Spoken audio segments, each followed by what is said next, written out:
Sir, ಬೆಳಗ್ಗೆಯಿಂದನೂ ನನಗೆ ಬಂದು ಶುಭಾಶಯಗಳನ್ನು ತಿಳಿಸಿದಂಥ ಎಲ್ಲ ಗಣ್ಯರಿಗೆ ನಾನು ಧನ್ಯವಾದಗಳನ್ನು ಅರ್ಪಿಸ್ತೇನೆ. ಮುಖ್ಯವಾಗಿ ನನ್ನ ನೆಚ್ಚಿನ ಶಾಸಕರು, ನನ್ನ ಆತ್ಮೀಯ ಗುರುಗಳು, ಆಮೇಲೆ ನನಗೇನಾದರೂ ಇವತ್ತು ನಾನು ಏನಾದರೂ ಆಗಿದ್ದೀನಿ ಅಂತಂದರೆ ಅವರೆಲ್ಲರ ಆಶೀರ್ವಾದ ಅಂತ ನನ್ನ ನೆಚ್ಚಿನ ಶಾಸಕರಾದ ಸರ್ ವಿಶ್ವನಾಥ್ರವರು, ಹಾಗೆ ನನ್ನ ಮಾತೃ ಸ್ವರೂಪಿಗಳು ವಾಣಿಶ್ರೀ ವಿಶ್ವನಾಥ್ರವರು, ಹಾಗೆ ನನ್ನ ಯುವ ಮಿತ್ರ ನೆಚ್ಚಿನ ಅಲೋಕ್ ವಿಶ್ವನಾಥ್ರವರು, ಹಾಗೆ ನನ್ನ ರಾಜಕೀಯ ಗುರುಗಳು ಜಯಣ್ಣವರು, ಅವರ ಆದಿಯಾಗಿ ಎಲ್ಲರೂ ಕೂಡ ಈಗಾಗಲೇ ಶುಭಾಶಯಗಳನ್ನು ತಿಳಿಸಿದ್ದಾರೆ. ಅವರೆಲ್ಲರಿಗೂ ಕೂಡ ನಾನು ಕೃತಜ್ಞತನಾಗಿದ್ದೇನೆ. ಇವತ್ತು ಮುಖ್ಯವಾಗಿ ಕಾರ್ಗಿಲ್ ವಿಜಯ ದಿವಸ, ನಾನು ಅದನ್ನು ಕೂಡ ನಮ್ಮ ಎಲ್ಲ ಯೋಧರಿಗೆ ಇವತ್ತು ಕಾರ್ಗಿಲ್ ವಿಜಯ ದಿವಸದ ಶುಭಾಶಯಗಳನ್ನು ಕೂಡ ತಿಳಿಸ್ತಾ ಇದ್ದೇನೆ. ನನ್ನಂಥ ಒಬ್ಬ ಸಾಮಾನ್ಯ ಕಾರ್ಯಕರ್ತನ ಹುಟ್ಟುಹಬ್ಬಕ್ಕೆ ಇಷ್ಟೊಂದು ಅಪಾರವಾದ ಮುಖಂಡರ ಸ್ನೇಹಿತರ ಬಳಗ ಬಂದಿರೋದು ನನ್ನ ಸೌಭಾಗ್ಯನೇ ಸರಿ. ನಾನು ಏನೂ ಅಲ್ಲ, ಒಬ್ಬ ಗ್ರಾಮ ಪಂಚಾಯತಿ ಸದಸ್ಯನಾಗಿ ಆಯ್ಕೆಯಾಗಿದ್ದೆ, ಅಷ್ಟು ಬಿಟ್ಟರೆ ಬೇರೆ ಏನೂ ಇಲ್ಲ. ಇವತ್ತು ನನ್ನಂಥ ಒಬ್ಬ ಸಾಮಾನ್ಯ ಕಾರ್ಯಕರ್ತರನ್ನು ಪಕ್ಷದ ಪ್ರಧಾನ ಕಾರ್ಯದರ್ಶಿಯಾಗಿ ಮಾಡಿ ಪಕ್ಷದ ಜವಾಬ್ದಾರಿಯನ್ನು ಕೊಟ್ಟಿದ್ದಾರೆ. ನಾನು ಅದನ್ನು ನನ್ನ ಕೈಲಾದ ಮಟ್ಟಿಗೆ ನಾನು ನಿಭಾಯಿಸ್ಕೊಂಡು ಹೋಗ್ತಾ ಇದ್ದೀನಿ ಅಂತೇಳಿ ನಾನಾದರೂ ಭಾವಿಸ್ತೇನೆ.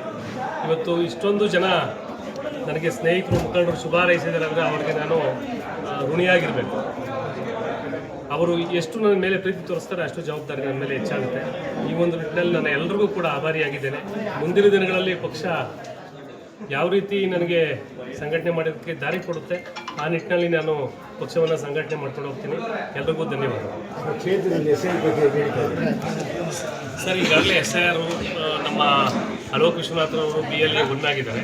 ಅವರು ಈಗಾಗಲೇ ಪ್ರತಿ ಬೂತ್ಗೆ ಭೇಟಿ ನೀಡಿ ಅವರೇ ಸ್ವಯಂ ಪರಿಶೀಲನೆ ಮಾಡಿ ಈಗಾಗಲೇ SIR ಅನ್ನು ಇಡೀ ನಮ್ಮ ಬೆಂಗಳೂರು ಉತ್ತರ ಜಿಲ್ಲೆಯಲ್ಲಿ ನಾವು ಮೊದಲಿಗರಾಗಿದ್ದೀವಿ. ಈಗಾಗಲೇ ಅಪ್ಲೋಡ್ ಆಗಿರುವಂಥದ್ದು.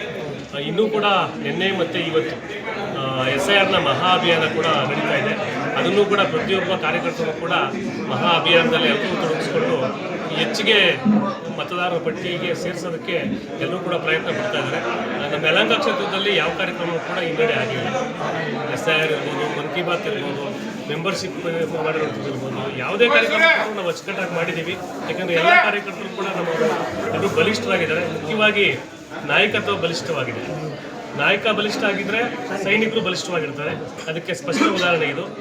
ಮುಂದಿನ ದಿನಗಳಲ್ಲಿ ರಾಜ್ಯಕ್ಕೆ ಮೊದಲನೇದಾಗಿ ಎಲ್ಲ ಅಪ್ಲೋಡ್ ಮಾಡೋಂಥಕ್ಕೆ ನಮಗೆ ಆಗಲಿ ಅಂತೇಳಿ ನಾನು ಭಾವಿಸ್ತೇನೆ.